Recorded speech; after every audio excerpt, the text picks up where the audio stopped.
If you feel like you're the one overgiving in relationships, this is probably why. Because a part of you has learned that you need to overgive in relationships to be able to feel secure in them and to receive love. So, we're going to talk about why you're doing this, what you need to shift, and how to change this. My name is Crystal Hoban. I'm an intuitive identity coach, and I help people stop abandoning themselves in life and love and help them truly come back to who they are so that they can be fully expressed in their life and in relationships and feel understood and seen. So let's get into it. So today I want to talk about why overgiving is completely destroying your relationships and why it feels so lonely. So many of us, I think, are guilty of overgiving in relationships. And a lot of the time we do this because we feel like we need to. And I'll get into that a little bit more later. But I want you to recognize that overgiving isn't the issue because you're too loving, but it sets a standard in your relationship. And it actually goes against how relationships are actually formed and stabilized. So when you're overgiving, right, you're doing all the emotional labor, you're doing all the initiating, the understanding, all of those things. The people around you will probably appreciate it. Some of them will most likely stay. And some of them may even lean into this, but it creates this imbalance where you are the giver and they are the receiver, right? And it is really difficult to shift that later, almost impossible. And so it backfires in a lot of the ways. And one of the issues that really happens in this space that I want to talk about is that when you're constantly giving in relationships, you're investing in the relationship more than the other person is investing in the relationship, right? And so this can look like you constantly reaching out to make connection and communicate, right? Or check in. This can look like you doing a lot of the emotional holding and labor. This can look like you being very understanding. And when you're doing this, the other person doesn't need to invest the same way because you're putting all of the investment in, right? So it kind of messes up this idea of where healthy relationships need a mutual contribution. You're creating an imbalance from the very beginning where that mutual contribution is not there. So to reach a healthy relationship balance, that is almost impossible because you've already created that imbalance. And so trying to come back to that mutual contribution is so much harder later. And when you're constantly investing, then the other person doesn't have to show up in the same way. And this is where many of us feel misunderstood in relationships. We feel unseen. We feel like we don't get what we give in relationships, right? And when you're constantly giving and then you have this relationship where the other person is constantly receiving, right? There's that imbalance. And this is based off of dependency. This is based off of convenience. This is not based off of mutual connection and mutual understanding with each other. And so that's where it becomes unhealthy. And the other thing I want to talk about too is that this also disconnects you from your truth. So, what I mean by that is a lot of the times in these relationships where you're overly giving into them, right? You'll say yes when you actually want to say no, but you feel like you can't say no, right? Or you tolerate things that just don't feel good. And you may not even communicate about those things. Or you prioritize the connection over being authentic and true to who you are. And this creates a very internal split inside of us where we're relating from a version of ourselves that is performing or needing to put on a face to maintain the relationship rather than being fully expressed inside of the relationship so that it can be a connection that's created from authenticity. Okay. So what I mean by that is that you are overthinking what you're going to say, overthinking how it's going to be perceived, right? Maybe you're not speaking up about certain things because you're picking your battles, or you're feeling like you can't bring it up for whatever reason, right? Because it will upset the other person. When you're performing in that way, that is taking away your opportunity to be authentic and fully expressed in that relationship or dynamic. And people can feel that. They may not be able to really understand what's happening, but they can feel it unconsciously, absolutely. They may not even be able to explain it, but they can feel that that is there. And so this sets you up for a certain standard, right? And the way that you enter relationships is the way that you're going to be treated throughout the relationship. So if you're constantly overgiving in relationships, then you're setting up the standard that you're going to continue to do that, right? So when relationships don't start balanced and they start unbalanced, then it's only going to continue as you move forward. And that's why it's so important to know how to enter relationships from a more balanced way so that you can not have that imbalance and have to fix it later, because sometimes it can be fixed and sometimes it can't. And I think that's where it becomes really devastating for people and really difficult for people when they've been in relationships for a while and they're starting to change or grow and there's no space for that in that relationship or dynamic, right?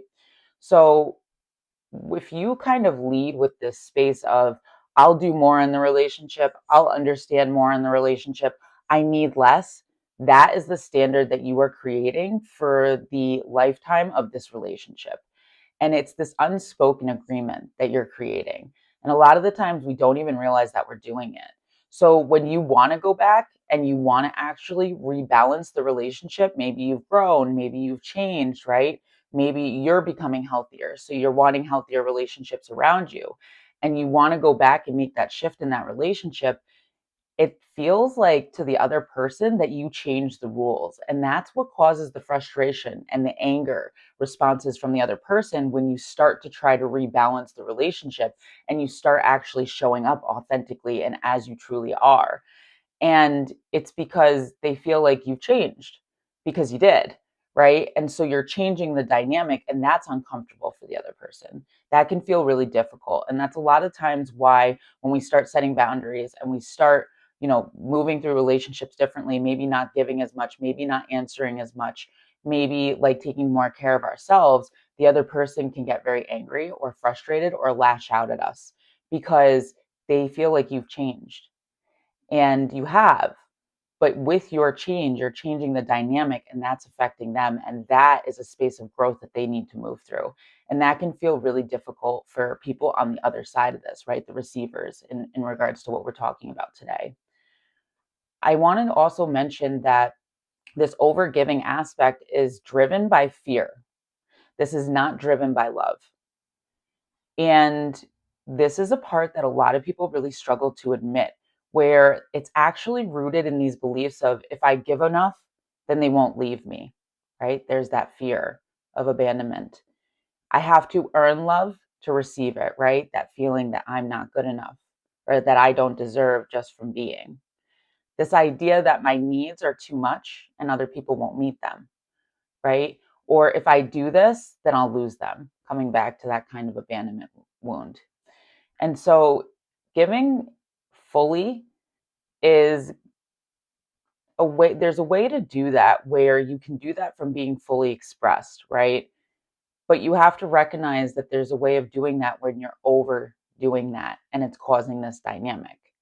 Giving is not a bad thing innately, but it's all about how you're going about that and if you're matching energy or if you're overly doing it, right? And I think for a lot of people, I know for myself, when I was an overgiver, it was hard for me to see that differentiation between the two. And that took me a lot of time to understand. And that's kind of what I can see with my clients now, is how they're doing that, right? Where they may not be able to see that themselves. So that's exactly what I help people do in my coaching. And I want you to understand that this overgiving to, you know, from a place of fear, it's strategic. And that was a really hard pill for me to swallow too, is that it's you unconsciously trying to get your needs met and not in a healthy way, right? Because you're doing it so that they won't leave. You're doing it so that you'll receive love or earn love, right? And so you're doing it because you're getting something back from doing it. And that's not always something that we're aware of or can see. And it's about really uncovering that deeper wound that's causing this way of thinking, functioning, and behaving. And the deeper wound is what needs to be attended to be able to shift this bigger thing. So when you're functioning from a place of fear-based strategy, though, where you're giving to receive something back, to let you know that your fear is okay, right? Or that you don't have to worry, then it's not creating safety for you. It's actually creating burnout and it's creating anxiety. And so a lot of people, when they're overgiving, they feel really anxious in their relationships. They feel really exhausted, like emotionally exhausted in their relationships. They feel like they have nothing to give back to themselves, right? That's kind of how this shows up. So I want to take a second and talk about what are the beliefs that actually shift this way of behaving. How do you recognize what the belief is that's keeping this imbalance compared to the beliefs that are going to give you a more secure and healthy relationship dynamic? So, one old belief, which keeps the imbalance, is I get love by giving more. So, the only way that I'm able to get love is by giving more in relationships, right? So, there's this earning piece associated with this, where a more secure and healthy perspective would be I create connection by showing up honestly and allowing there to be space for mutual effort to occur. That is then that balance, right? Allowing space for a matching of energy. Another old belief would be my needs will push people away. And a different perspective or a newer perspective, right, that's healthier is that if my needs push people away, then they're not aligned people to me because my needs will draw in the right people. And the reason that this one is true is because when you have needs in a relationship and someone is not okay with that, it's because they don't have their own needs, right? But the people who also have needs are going to respect your needs, and there's that balance. But when you're in a relationship with someone who doesn't really take care of themselves, doesn't really express needs, then you having needs is a threat to what they're not giving themselves. So that's why this idea of if I verbalize my needs, then it will align with the right people and reject the wrong ones is true. Another belief is I have value and I have to prove it. And this is about needing to earn love, right? And when you're coming from that place, you're feeling like you need to do things to receive something back rather than recognize that you're deserving just because you breathe. You're deserving just because you exist, right? And this is a self esteem and self worth piece.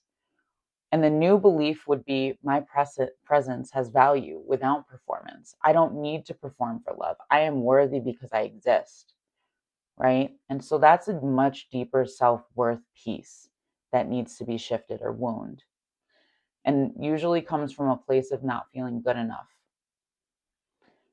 and functioning out of that wound. Another old belief would be if I stop over giving, then I'll lose the relationship. And this causes you to have to continue to be this way so that you will not be abandoned, right? So there's that abandonment wound piece in there. And the new belief is if balance causes this relationship to fall apart, then it was never sustainable to begin with. And the reason why this one is true is because if you change and grow in a relationship and there's no space for that, then that relationship was never meant to grow with you, which is why it's not sustainable. And as humans, I personally believe that we are here to grow and learn and change.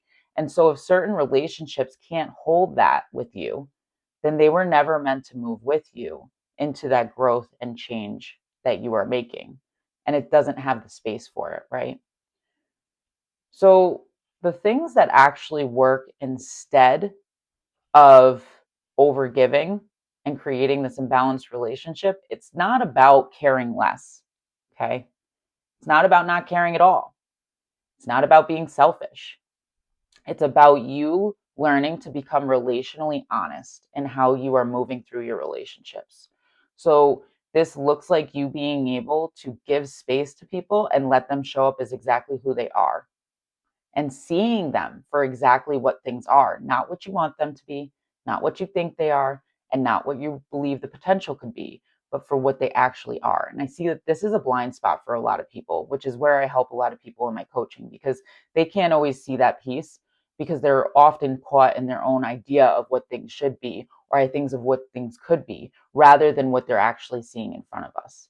And that's why it's good to kind of have an outside perspective who's not emotionally attached to be able to show you those blind spots. But when you let somebody show up and you give them the space to show up as exactly who they are, then you're able to match them. And that is going to create the balance. Learning how to express your needs earlier on is also important. Learning to set boundaries earlier on, important. Because when you do those things, then you can see how that person responds and if they're actually aligned to you or not, right? Or if they can actually hold those things or not. And when you express those things earlier, then you're setting the stage for how the relationship will be moving forward, right? And so that's really important to happen in the very beginning so that you can set that stage and also understand, is this person aligned or not, at least in the beginning, so that I'm not putting and investing all of my time and energy into this relationship and then finding out much later when I'm already invested and feel like I can't walk away because of all my time, right? It's so important to do that in the beginning because that's going to tell you everything about the relationship and dynamic.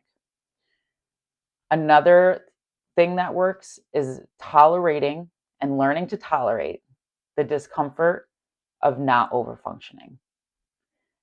And I think this is the harder part for a lot of people, where it's learning how to recognize maybe that you want to overfunction, but not actually doing it. And that takes a certain level of nervous system regulation work, right? And also, it's really having to heal those deeper wounds because if you have this fear that if I don't do this thing, then they're going to leave me, right? That's a nervous system dysregulation. So you're going to overfunction rather than recognize and shift that belief, right? Where you recognize that the right people will never leave me, right? That is going to be a nervous system mindset shift that needs to occur for you to be able to move through the discomfort of that overgiving process and do that differently. And another thing that actually works is allowing people to meet you where they are at, exactly as they are, rather than trying to manage the relationship or make it what you think it should be. So, this is really about being able to see things for what they are rather than what you want them to be or what you think they should be. And a lot of the times that is coming from a place of lack within, a place of you feeling like you need something to fulfill you or you need something to make you whole. And so there's that deeper work there that needs to be done for you to be able to shift this way of moving. I want you to recognize that when you do start to put these things into action, it will feel like you're doing less. It may feel like you're even going to lose some people. But what is actually happening is that you're removing the structure that was holding that relationship together and that you were doing it all by yourself. You're shifting that where you're giving people equal responsibility for the relationship and it's not all falling on your shoulders. I would also say that people in these dynamics a lot of the times feel like burdens. And so that would also be another signal that you may be an overgiver. And when you start putting these things into action, you're able to see what's actually real, what's actually true, and not what you have created to be true. And that shifts everything. So if this resonates with you and you need some help with being able to shift this overgiving way, and you want your relationships to be more balanced, you want secure connections, you want relationships where you feel seen for exactly who you are, and you feel understood, and you don't feel as emotionally heavy, then this is exactly what I do in my coaching. You can find out more information at crystalclearmystic.com.